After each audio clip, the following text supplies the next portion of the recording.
The sound of glass shattering still rings in my head. It wasn't the glass that broke that night. It was something deeper, older between me and my father. He raised his drink in front of a four-star general and laughed. April doesn't build real aircraft, just computer toys. The room laughed with him. I didn't. Because the man he mocked me in front of was the one who had just approved my design. The general turned calm but cutting. "Mr. Richardson," he said quietly, "this is her aircraft." And in that moment, my father's hand slipped, the glass hit the floor, and so did every ounce of pride he'd ever used to measure my worth. That was the night I stopped trying to earn his respect and started letting the truth speak louder than his laughter. The applause faded beneath the hum of chandeliers, the kind of polite noise that fills a room when people are unsure whether to be impressed or just entertained.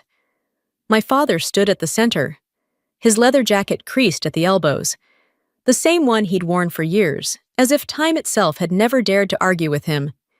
He raised his glass, pride glowing in his voice. We were surrounded by faces I recognized from headlines and factory floors. Engineers, managers, the men who had built the skeletons of airplanes for half a century. Their laughter bounced off the marble walls when my father said how back in his day, airplanes were made with hands, not keyboards. I smiled, the kind of smile that costs nothing but feels expensive, the kind that keeps peace in public and breaks something in private. Then he turned toward me, his glass half raised, his tone shifting from nostalgia to something sharper. The people around us leaned closer, expecting another joke. When he finished, the laughter that followed came louder, like metal grinding on metal. My chest tightened. The taste of champagne turned sour on my tongue. A deep voice cut through the noise, steady, calm, almost surgical. The crowd fell silent before I even turned. My father's hand twitched. The next sound was the unmistakable crack of glass against stone. Rivulets of red wine ran between the shards. I bent to pick them up, feeling the sting of a small cut. My father froze, and for the first time I saw confusion where certainty had always lived. The general beside him said nothing more. He didn't need to. His silence carried the truth my father had refused to see. That night, beneath the echo of laughter and breaking glass, something inside me finally stopped breaking for him. Rain fell in a slow, steady rhythm, the kind that softened the world until every sound felt like memory. The air in Tacoma smelled of salt and oil, a blend that once meant home. When I pushed open the old wooden gate, the hinges still groaned the same way they had when I left. My mother answered first, her face lighting up with surprise and something softer like relief. She pulled me into her arms, still smelling faintly of flour and apples. "He'll be so glad you're here," she said. But the way her eyes flicked toward the back door told me she wasn't sure. My father appeared a moment later, wiping his hands on a stained rag. He stopped at the doorway, studying me with that same appraising stare he used to give unfinished engines. "You're back," he muttered. "What happened? Your computer run out of power?" I swallowed the tightness in my throat and smiled. "No, I just had meetings in Seattle next week. Thought I'd stop by." He gave a single nod, no warmth behind it. "Kids these days have it easy. Never touch anything real but still call themselves engineers." For a moment, his words hung heavy between us, the same way rain clings to window glass. In my mind, I saw myself at 12 standing beside him in the old workshop, holding a soldering torch, as he said, "When steel sings, you're doing it right." Back then, I believed he could hear the music and everything. Now I wasn't sure he could even hear me. Inside, my mother tried to soften the air. She set a pie on the table and smiled too brightly. "Still working with aircraft, sweetheart?" "Yeah," I said, forcing calm. "My team builds rescue drones for disaster zones." "Drones," my father interrupted. "You mean toys that fly?" My fingers tightened around the fork. "Those toys rescued 12 people last week in Alaska." He stared for a beat, then chuckled dryly. "Machines did that, not you. Dinner ended early." I stepped out to the porch as he settled into his chair, talking with the neighbor across the fence. His voice carried easily through the rain. "She's smart, sure, but she doesn't get real work. My girl makes pretend planes on screens." Each word landed like a nail sealing something shut. Pride has a way of sounding like truth until it cuts the wrong person.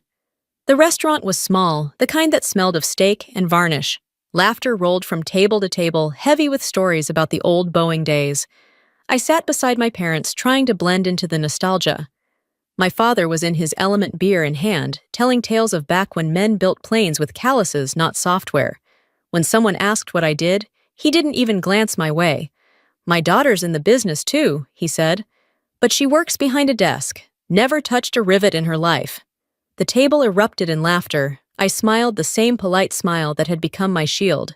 But across the room, I caught sight of a man listening in silence, tall, composed with gray hair, and the kind of authority that doesn't need introduction. General Hargrove. His expression didn't match the laughter. The dinner stretched on, full of stories about engines and flight decks. My father's pride grew louder with each drink. When the plates cleared, I excused myself, stepping out into the cool Seattle air. Footsteps followed. "I believe we haven't been properly introduced," the general said. His voice carried the steadiness of command. "I know your company, Aeronova Systems.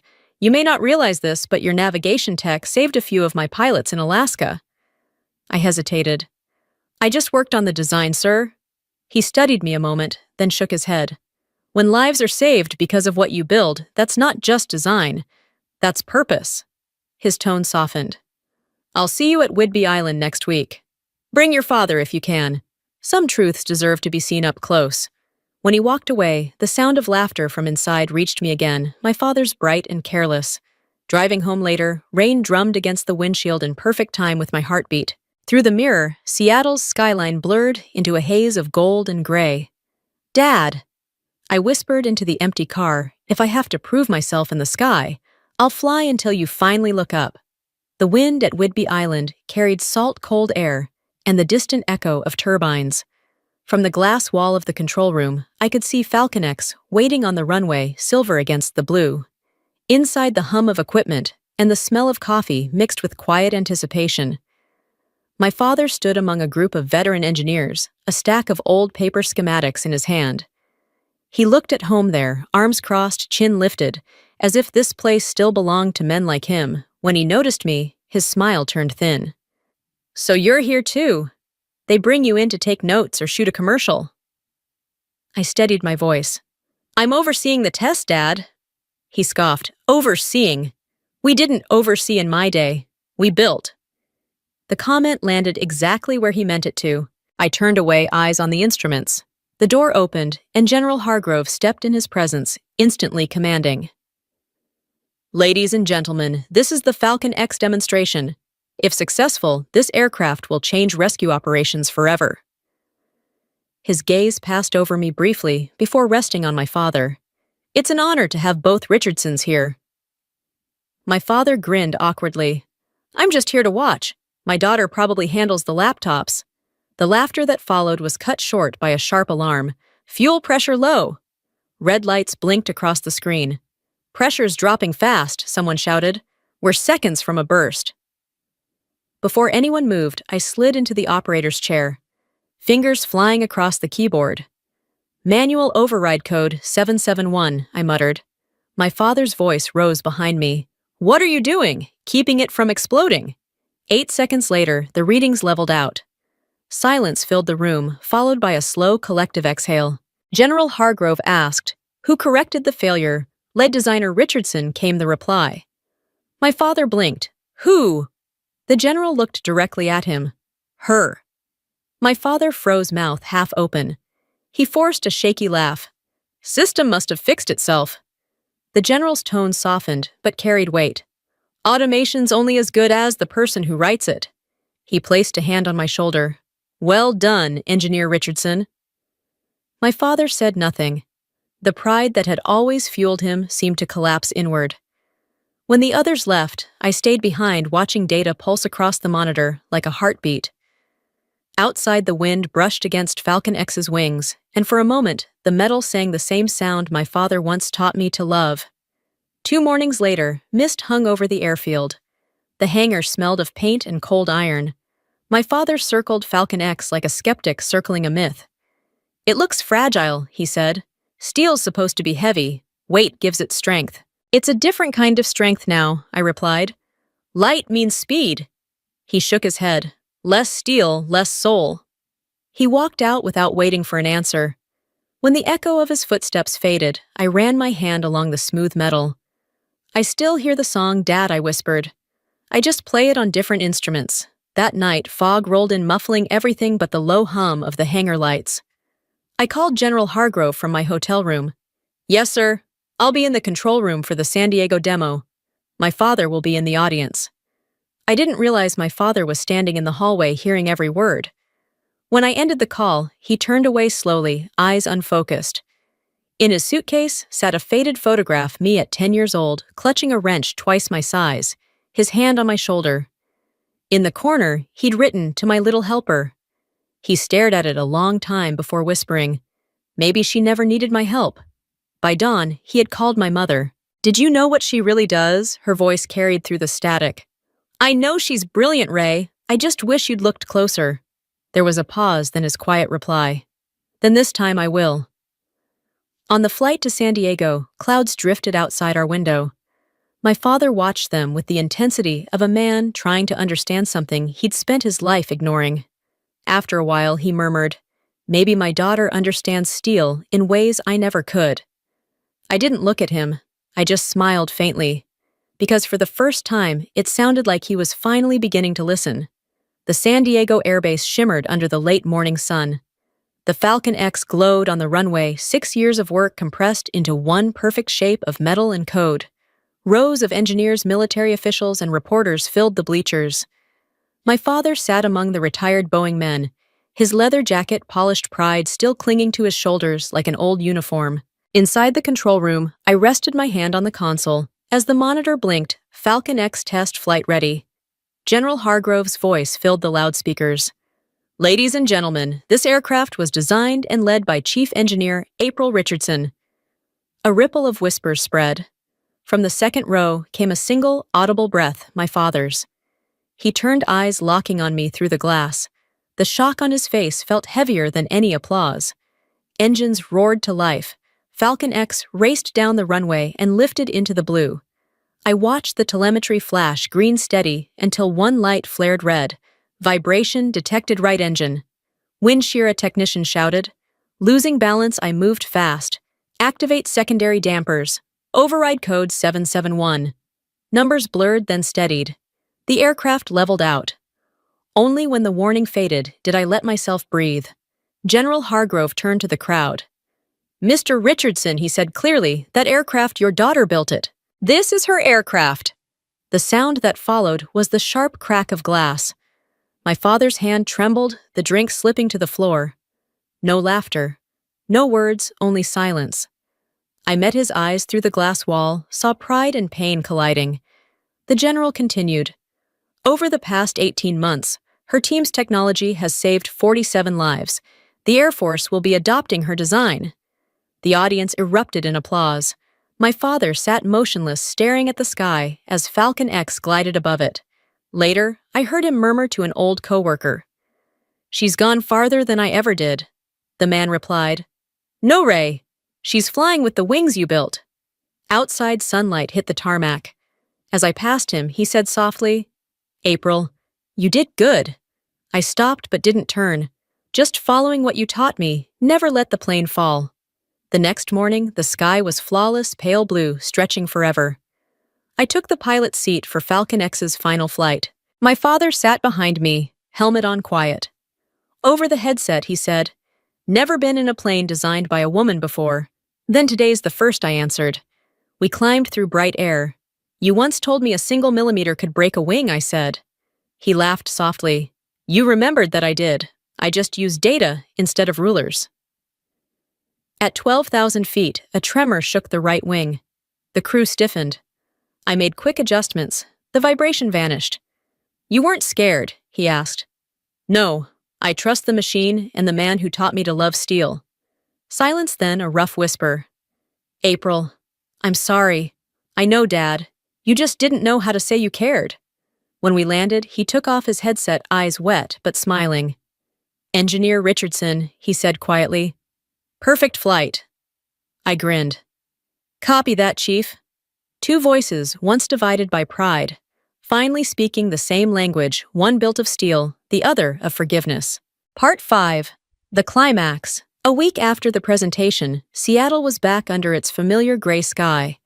Rain traced the windows of the Aeronova workshop as I checked the final Falcon X prototype before delivery. My phone buzzed a message from my mother. "Your father left something for you in the garage." I drove to Tacoma through the drizzle, the road glistening like wet steel. The house looked smaller than I remembered, quieter. Rain drummed steadily on the tin roof as I stepped into the old garage. On the workbench sat my father's battered toolbox, the metal stained with years of oil and time. The lid was cracked open, as if waiting for me. Inside, beneath a few wrenches, was a folded sheet of paper edges, smudged with grease. April. I used to think you chose wrong, not because you failed, but because I was afraid of losing the one thing that made me feel useful. The world changed and I didn't. Pride hid what should have been pride in you. But in San Diego, when you flew that aircraft, I saw myself in your hands. I was wrong, and I know it too late. Ray. My vision blurred as the sound of rain deepened, filling the silence he'd left behind. The letter didn't try to be poetic. It didn't need to. Every line was the voice of the man who once taught me to listen when metal sang. Beneath it lay another paper, an official contract from the Department of Defense Technical Advisor, Ray Richardson. He had already signed. He hadn't just apologized. He'd chosen to stand beside me this time. I tucked the letter into my coat and stepped outside. Rain hit my face like a benediction. Maybe love doesn't need an apology, I thought. It just needs someone willing to come back and start again.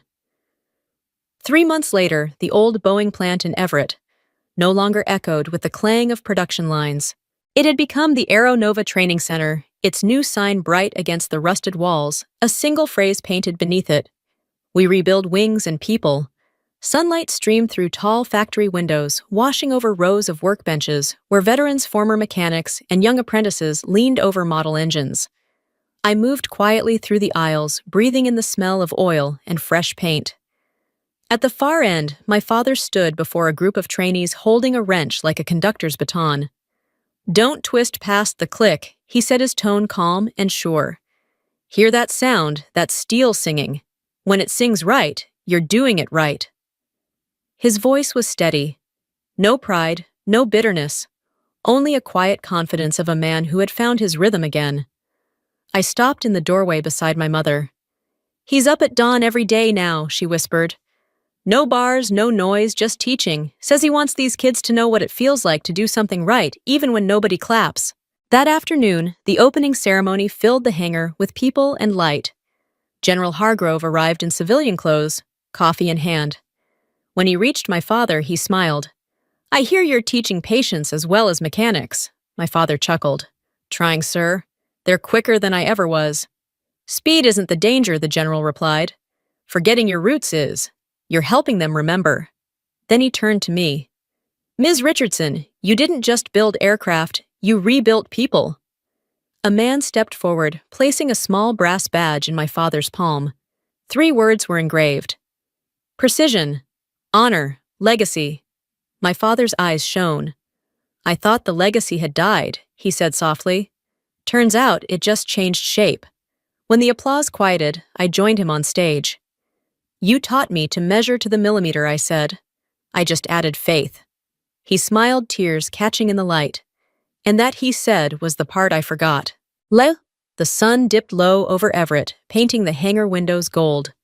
After a long day at the training center, my father and I sat on the concrete steps, watching the training drones rise one by one. Their silver trails shimmered in the sky, tracing soft lines that faded into the coming dusk. He handed me a small box wrapped in blue cloth. "For you," he said simply. Inside, nestled in velvet, was a clear crystal block. Suspended at its center was a jagged piece of glass, the same shard from the broken toast in Seattle. At the base, engraved words caught the light, "The day my pride broke so my love could breathe." I stared at it, throat tight. "You kept this all this time?" He nodded. "Couldn't throw it away. It used to just cut, but when it's placed right, even sharp edges catch light." I laughed softly, tears slipping free. "Since when did you get poetic?" "Machinist no rhythm," he said. "We just don't talk about it much." We sat in silence, the sky bleeding from gold to red. Above us, Falcon X crossed the horizon, its tail reflecting the last fire of daylight.